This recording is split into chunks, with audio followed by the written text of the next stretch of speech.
JoJo Siwa hit a new low with her unhinged London performance, because the way she treated her audience was way out of pocket and even humiliating. Tell the haters to lick my... It was clear that people weren't enjoying it because they stayed dead silent the entire time JoJo was ranting against trolls. What's even worse, nobody joined in the hype even after she finished her speech. Instead, they started laughing at her and mocking her. They say, write your own songs!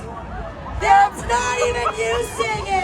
Her whole interaction with the audience was so awkward and forced that some parts of the performance were really hard to watch, especially because she tried to convince everyone she was singing live. But the second she put the microphone away, the track continued going on its own.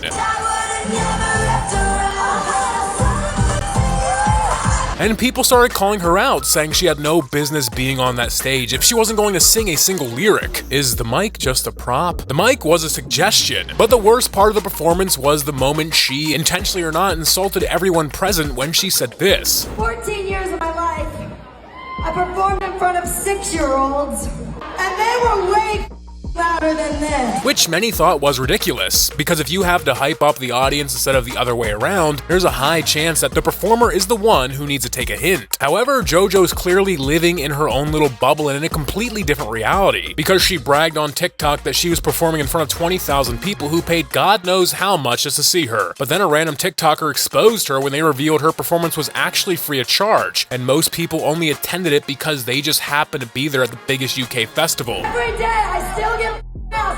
JoJo, have you learned nothing? However, as much as she tried to portray herself as this edgy, confident, and most of all bad girl, JoJo recently accidentally exposed herself when she revealed that she had some deep-rooted insecurities. Believe it or not, I am the most anxious and insecure human being. Which definitely makes sense because she recently exposed these random girls she saw on the street for talking behind her back. I walked past these girls, right? And one of the girls goes, JoJo Siwa's banned, and like laughed. Not only did she put them in the spotlight, but she requested from them to publicly say what they were talking about, even though she's a celebrity and she gets talked about behind her back every single day. I know you're talking nothing you say is gonna hurt my feelings, but what did you say? However, the girls actually responded and said that JoJo was intentionally making a big deal out of it because she wanted beef for clout, but that their whole interaction wasn't even as half dramatic as she described. We just saw you. It was so out of context. And of course, everyone took the girl's side because JoJo's clearly having trouble dealing with hate even though she's in the public eye, and she should have gotten used to it by now. But no, she had to tell off her haters not only on TikTok, but also during the UK performance. But what do you guys think about JoJo's performance?